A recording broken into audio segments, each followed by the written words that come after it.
je vais vous parler des mythes et croyances. Là. On n'attrape pas de virus quand on a froid. Okay? La seule chose sur laquelle la température fait effet, c'est que ça change la façon du virus de voyager dans l'air. Fait que tu peux pas dire j'ai pogné froid, fait que j'ai pogné de quoi. Je savais pas ça. Non, c'est vraiment, ça sert à rien. Si on dit à quelqu'un, mets ta tuque, tu vas pogner de quoi, c'est pas vrai dans le fond. Non, tu vas pogner tu vas peut-être attraper l'hypothermie. Oui, mais pas un virus. Puis, parce que porter un manteau, c'est cool, ça protège de la mort. Donc, c'est important de porter un manteau au-dessus. Fait que tous les enfants dans la voiture, vous avez pas entendu ça. C'est vraiment important de vous habiller comme parce que correct, ça protège de la mort. C'est pire qu'un rhume. C'est bon. Là, les gens, faut arrêter de dire que vous avez la grippe alors que vous avez un rhume. OK? Vrai. Pour vous aider, voici la différence. T'as un rhume quand t'as l'impression que quelqu'un t'a punché entre les deux yeux puis que ton cerveau s'est liquéfié pour vouloir sortir par tes narines. Ouais. Tu te demandes pourquoi il vient de s'ouvrir une usine à mucus dans ta face. Puis, si on fait une étude de marché, ils ont fait une étude de marché pour en mettre autant. Tu tousses, t'éternues, tu morves. En gros, tu sécrètes avec une voix de canard pendant une semaine. Ça, c'est un rhume. Parfait. T'as une grippe si tu penses que tu vas mourir parce que ta tête explose dans tes cauchemars weird de fièvre et qu'on dirait que tu viens de te faire poser une poutre en métal dans le cou. Tu te mets à tousser soudainement comme si t'accouchais d'un de tes poumons par la face. T'as juste le goût de fermer tes yeux puis de tomber sur n'importe quelle surface, une rampe d'escalier, une table de conférence, une sculpture en Lego de ton enfant et de faire contrôle-alt-delete et ça pendant 1 mois. Ça, c'est la grippe. Et là, la différence. Et on a pas mal plus souvent le rhume que la grippe, c'est ce que je comprends. C'est 3 à 4 fois par année. La grippe, tu peux ne jamais l'avoir dans ta vie. Donc, et là, la différence. Pourquoi il y a un vaccin contre la grippe et que le rhume, écoute, c'est un petit virus qui va s'en aller. Fait quand tu te lèves, là, pour les gens, là, mettons, qui tu dis qu'ils rentrent pas travailler, qui font je tape pas capable, probablement que c'est plus une grippe qu'un rhume. Non, ça peut être un rhume aussi. Okay. Tu peux être fatigué ben raide, même que c'est mieux que tu restes chez vous parce que tu contamines pas tout le monde. Ouais. C'est ça. Mais ça, c'est dur à expliquer aux gens qui gagnent leur vie. C'est pas tout le monde qui va te payer ce jour-là. Fait, il y en a qui se rendent dans un piteux état. Là. Regarde, c'est ça. Corinne.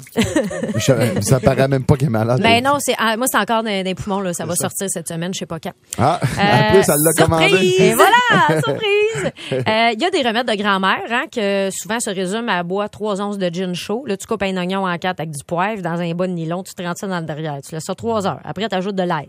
Grand-maman, t'es sûre que tu t'es pas trompé avec ta recette de rôti de palette? Je sais pas pourquoi les grand-mères veulent toujours que tu cales l'alcool puis que tu te rentres des affaires dans le derrière. C'est vrai, hein? On dirait une vengeance. Je sais pas ce qui se passe. Probablement que c'est des affaires qu'ils ont vécues. Bon. C'est ça. Ils veulent que tout le monde y goûte par les fesses. Il y a la fameuse mouche de moutarde. Ça, c'est pour soigner la toux. Je sais pas si les gens connaissent ça. C'est que tu fais une pâte avec de la moutarde en poudre, de la fécule de maïs puis de l'eau. Puis là, tu mets ça sur tu fais une genre de pâte puis tu mets ça sur un linge de coton qui te sert plus, comme mettons un t-shirt de Smash Mouth.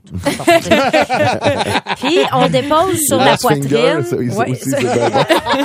Écoute, tout le monde a un petit t-shirt à la maison, mettons, qui n'aime pas comme celui de Nickelback, mettons. Fait que on dépose sur la poitrine côté linge, pas côté moutarde. Et on met du roast beef par-dessus, un peu de maillot, on regarde notre temps de moitié, puis on dit viens manger le sandwich. Ah ouais, vite. Non, mais pour vrai, on laisse ça entre 5 et 30 minutes, dépendant de votre résistance aux brûlures, parce que ça brûle la moutarde. Donc, puis c'est pas prouvé scientifiquement que ça marche. Donc, à vous de voir si ça vous tente de vous brûler le chest avec de la moutarde. Il y a certaines personnes qui arrêtent de boire du lait quand il y a un rhume parce qu'ils disent que ça épaissit les muqueuses. Totalement faux. Ah, pour vrai? Vous pouvez continuer à en boire. En fait, boire beaucoup de liquide, c'est la règle numéro 1.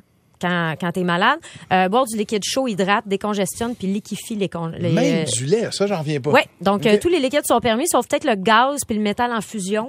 Ouais, c'est sûr que c'est chaud. Le mercure, c'est jamais bien bon. Non, quand il y a des éléments dans le tableau périodique, d'habitude, genre azote liquide non plus. Les suppositoires sont plus efficaces que les médicaments oraux. Faux. Rendu là, c'est un choix personnel. J'en reviens pas. Fait que si tu te mets juste des suppositoires, Val, c'est un choix personnel que tu as fait. Écoute, ça fait des années que je mets des suppositoires en disant, je vois que ça fonctionne bien plus. Ça. Non, c'est un choix. C'est un choix Personnel. Et pour votre info, juste pour votre info. Si t'en restes, tu les mangeras, Val. C'est aussi efficace que par voie orale, justement. Puis pour votre info, en Europe, les suppositoires contre le rhume sont contre-indiqués chez les enfants parce que l'eucalyptus, le menthol et le camphre peuvent donner des convulsions. Hey, ouais, donc enfant morveux ou enfant bacon, encore une fois, votre choix.